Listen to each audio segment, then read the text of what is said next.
Welcome to another edition of the Mael Time podcast. I'm your host, Daniel Mael. With me today is a very, very special individual named Itamar, who heroically fought back Hamas terrorists at the Kissufim base on October 7th. This podcast is going to have a bit of a different feel. It's more important that Itamar and his emotions are documented as a form of testimony to what happened on that horrendous day. Therefore, it will be primarily Itamar on the film, and you'll be able to see and really feel what he's telling over. It's an amazing story. Thank you for checking out this episode. Itamar, tell us a bit about yourself. Where were you born in Israel? Hey, my name is Itamar. I'm born in South Israel. I live in Moshav Talmei Bilu. My age is 22. I have one sister, two parents, regular life. That's it. So you didn't grow up dreaming of becoming a war hero or being shot or facing terrorists. When you were in high school, did you have your eyes set on Golani? Did you always want to be Golani, or you just fell into it by accident, as they say? Actually, in the high school, I want to go to the commando, but I have problems with my legs, so it's not going to happen. So I said, if no commando, so Golani, it's okay. I love Golani. And I'm happy when the army put me in Golani. And when did you enlist in Golani, and what was that like? I was the service in Golani. When did you enter Golani? March 22. March 2022. That's when you started basic training? Yes, in So- Bach Golani. When did you finish your basic training? The training is like 8 months or 9 months. It depends. I start in the Sayeret Golani, and after the 9 months, I fell to the Gdudi, Gdud 51, and I go to the Brigade 51. They were in Hebron, and they put me in the snipers team. I go to snipers course, finish it, go back to the Brigade 51, and they start to do the job in the brigade. So what did that include? Where did you start when you entered the brigade? Where were you first based? It's called Ten Romeda in Hebron. It was the winter, cold there, and I've been there like 4 months. And when you were training and when you started, was the discussion about Hamas or was the discussion about Hezbollah? The more the discussion about Hezbollah, not about Hamas, because Golani is the plains. It's go to be in the north, but we couldn't know what happened, so I don't know. But in training, so most of the focus was on Hezbollah. On Hezbollah, yeah. Did it ever occur to you that you might have your entire battalion enter Gaza, or that they would attack you when you were on the border? No. So if you take us fast forward to August, is that when you went to Kissufim? When did you go to Kissufim with part of Golani 51? Yeah, August. It was in August, I think. So when you showed up at Kissufim, what were the instructions like when it came to being ready for? Been ready for Terrorists. maybe one terrorist, two terrorists who want to cross the board, but it's not a really big deal because we have a lot of soldiers, a lot of guards, a lot of safety You have a lot of security. Yeah, and, security. Yeah. and barriers. Yeah. So the idea that there'd be thousands of people was never mentioned. No. Never mentioned. So when you practiced facing 3 or 4 terrorists maybe, but never No, 2,000 terrorists. never. How often did you discuss with intelligence or with any of the higher ups in the army? Me never discuss about anything with the intelligence because I'm simple soldier. I'm not a commander, I'm not an officer, so it's not with us the talking. But did your commanders or officers ever talk to you about the chance that Hamas would enter? No, probably no. So when you went out to go be on guard and secure the fence, you thought that it was going to be 1 or 2 people, but you never thought that it would be Exactly. any sort of war. Exactly. Okay, so what was life like on the Kissufim army base the week before October 7th? So October 1st, October 2nd, it was Sukkot. Just regular week, regular things, regular mission. We go to patrols, we go to rest in the rooms, and that's it, you know. Did you ever see Hamas looking at you or see Hamas members Yeah, of over the course. fence? When you're on the border, you saw the people people of Hamas there, the other side. And what were they doing? Do nothing, just standing there with their guns. Like when we have a patrol, they have also patrol in their border. It's like the same. And did you have to be careful that they No, wouldn't shoot you no, or something? no, no. It's not. We're not to be like it's like you don't shoot, I don't shoot. This is the negotiate. So it was a ceasefire, Yeah, essentially. yeah, kind of. And what kind of missions were you doing before then? Because Just to guard about the workers who build the defenses. So that's it. there's people working on the border and you were providing security for them. Yeah, What kind of people were building on the border? most of them they're Arabs, From Gaza. not from Gaza, from Israel. So you were on the border defending Arab Israelis from presumably Hamas. Yeah, Okay. And were there ever any incidents before? not with me. Not since you were there in August. Okay, so what were you doing on the morning of October 7th? I wake up for a regular patrol with my friends, with my team. We was five, me, מיכאל בן חמו, השם ייקום דמו, עדי צור, השם ייקום דמו, my commander was Avi Kassa, and my driver, Sagi Hajjad. We go to regular patrol in 5 a.m. We was just on the border, and in 6 a.m. all the rockets start to fly and exploded next to us. 6:29, correct? I don't remember the exactly time because I keep Shabbat and I don't have a watch. So let me ask you a question. When you were switching the patrol, you said that happened around 4 o'clock or 5 o'clock, sorry.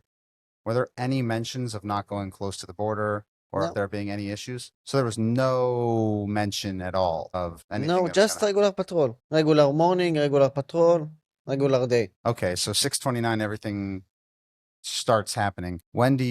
How long after do you see a Hamas terrorist running at you? We go to Kibbutz Kissufim. We went to Kibbutz Kissufim in 7 a.m. I think we heard in the radio 4 groups of terrorists coming to our direction. We decided to fight with them. We go to fight in the where is was the chicken of the kibbutz, and we just got like a lot of fire from them, like bam, bam, bam, bam, bam, bam, bam, bam, bam. They start to shoot on us, and we were in a vertical. So my driver came out, my commander Michael came out, my friend Litzo came out. When I go out from the vertical, I got shot in my arm, and I fell on the floor in the vertical. I just called my friend Avi Kassa. I got shot. And he came to me, and I turned my head to him, and boom, he got shot in his head, and he fell next to me. He passed out, and But his helmet saved his life. yeah, his helmet saved his life. And he had a good helmet. He had a Shachar helmet, right? Yeah. So just the importance of having good equipment right there was a big difference. So he passed out. And I thought all my friends are die, and me stay the last one, and I don't have the left head because it's like painful for me. And I decided to fight until I die. So I take my gun. When I want to get out from the vehicle start to drive, and I was there, and I realized my friends there, but they not survive. And we go to the Kissufim base. There, it's like in this time 7:30 a.m. We go there. The terrorists try to conquer the base, but they not. It's like one day for wars in the base, like 24/7, 24 hours. Sorry, and I see all the shooting, all the terrorists. I want to take my friends to therapy to the doctor, and I can't because I have one hand. It's heavy, So I call for help. We take him to the doctor. I tell the doctor saved him. He got shot in his head.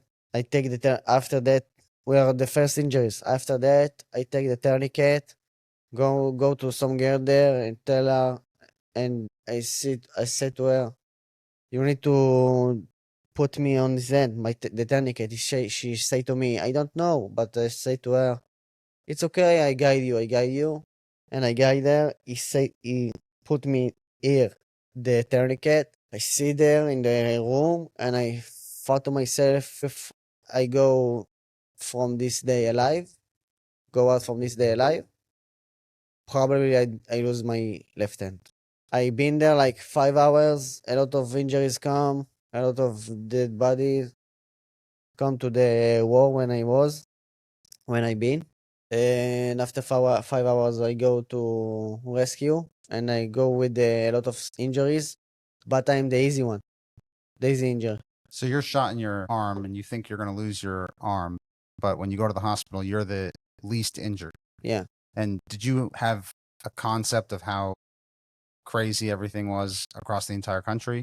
Because No, at this point, I didn't know. I didn't know anything. I didn't know anything about the Nova, about Nachalos, about Sderot. I didn't know anything. so you were on the border of Kissufim at the beginning, just taking a step back. And when you were on the border of Kissufim, you had no idea that Nova was even happening. Yeah. Got So when Soroka, I go next to the Nova, and I saw a lot of dead bodies, a lot of people, a lot of burned cars. I didn't realize what they do here in Shabbat noon. Why all these people there? Because I didn't know about the party. So after that, after a few days, I realized they were a party in the Nova. We stop in a Tzomet Urim, and Rame Junction. and the engine of the car exploded, and we can't drive in this car. So I get out from the car, saw a police officer, and I said to him, we need to get out the injuries and move them to Soroka. And take them to Soroka. We take the injuries, put them in the police car, and go to Soroka. The policeman want to come into Fakim and put us there. I said to him, no, Fakim, because we need to go fast to Soroka because they start to die here. Apparently, it's when what I did, it was good because you have a lot of terrorists in Ofakim, so maybe I saved our life. We go to Soroka, and when I go there, a lot of injuries, a lot of dead bodies, a lot of mess. And I tell to him, save my hand, save my hand. And they say to me, just give me first treatment and we can't do a surgery for you because you easy injured here. We need to take care of all the bad injuries. So I said to him, transfer me to another hospital. So I go to Bet Holim, and I do a surgery. I was in something who take my hands like this, like a month.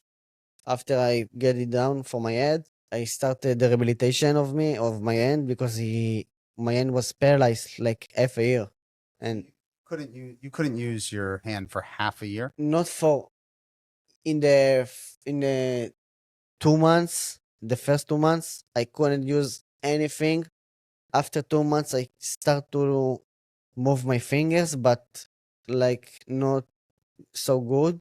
I need to learn how to control on my fingers.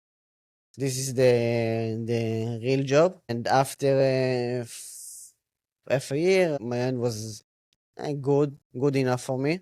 And just now I can turn my hand like this. Can do it. This is for life, but I learned to live with it, and it's okay. And you've been helping other people, and you just started working at Belev Echad. What is Belev Echad, and what have they done to help you after you were injured? Belev Echad found me in the hospital in Meir, and they want to talk with me. And after I talk with them, they told me about the house in Kiryat Ono and about what they do. So I decided to go there. I saw a new family, saw new friends. They give me treatments. They give me physiotherapy. He give me like someone to my soul. Like Psychologist, therapist. no therapist. Like it's like a safety area. You know what? So you have an area where you feel that you can be yourself and Yeah, amongst other people who have had similar yeah. experiences. I have a lot of friends there are injured and they go there also. So it's good place, good organization. I love And them. how often are you there? Like 3 times a week. Wow. And shout out to Gabe and Yara Plotkin for chairing the organization, philanthropically pushing it. And shout out to Rabbi and Rebbitzin Vigler for starting the organization. It's unbelievable to see what you guys have done and to meet so many soldiers who have their lives impacted so positively at Belevachad. So what are you doing now to help with the organization? I just like volunteer there and take care of the new members. Wow, so now you went from being new and having to be convinced to talk to them to now Yeah. helping welcome new people. Yeah. That's awesome. And how are your friends in Golani 51 doing? The ones that you were with on that survived and the ones that then went on to fight in Gaza and Lebanon. The driver got shot in his arm also. My commander Avikas, I was in Bet Levinstein like now like 1.5 year. He's still there. Yeah. Therapist because his left side is like paralyzed kind of. That's it. What was the experience like watching the war from the sidelines? Because you were there at the beginning on October 7th. But did part of you want to get back there because you see what was going on in Gaza and in Lebanon? Or you're okay with... I want to go back and I tried to, but the army released me because my hand was paralyzed. So I can't do anything.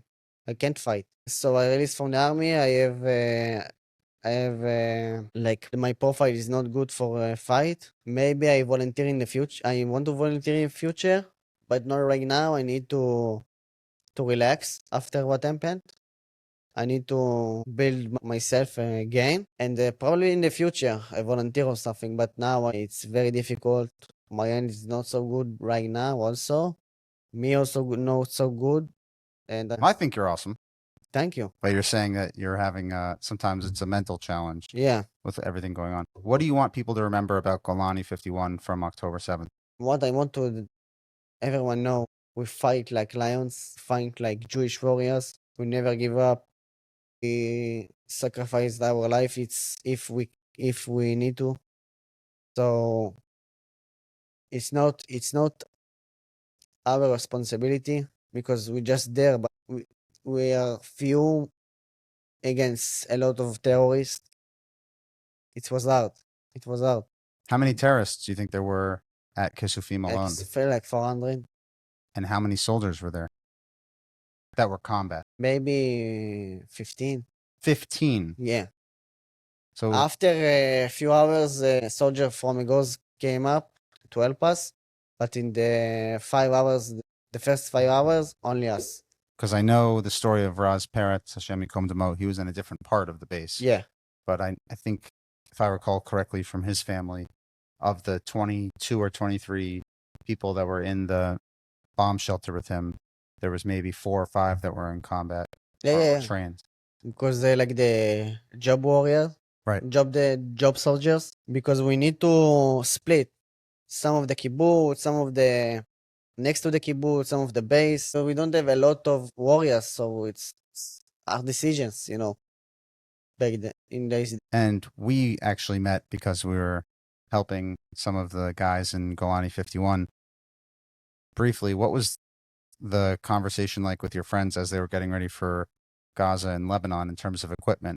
They had everything, or you were still trying to fill holes? I've still tried to fill holes because the equipment of my team is more snipers. Their equipment like before 20 years. The bags, the sticks of the snipe, and we need a new one. The army doesn't supply us there. So that you found a role to help there, because obviously we were able to get that done together with the bags. So you did do a lot in that sense. How is the morale? How are people feeling as I think they're up north now, correct? How are they feeling? Are they in good spirits? I really don't know. When you fight, it's a really good experience, but when you don't fight, it's like hard. It's it's like they not they need to go home for a week or something. They need to do things they love, like sing a song of the team and like the traditions, and they not given them because of war or something.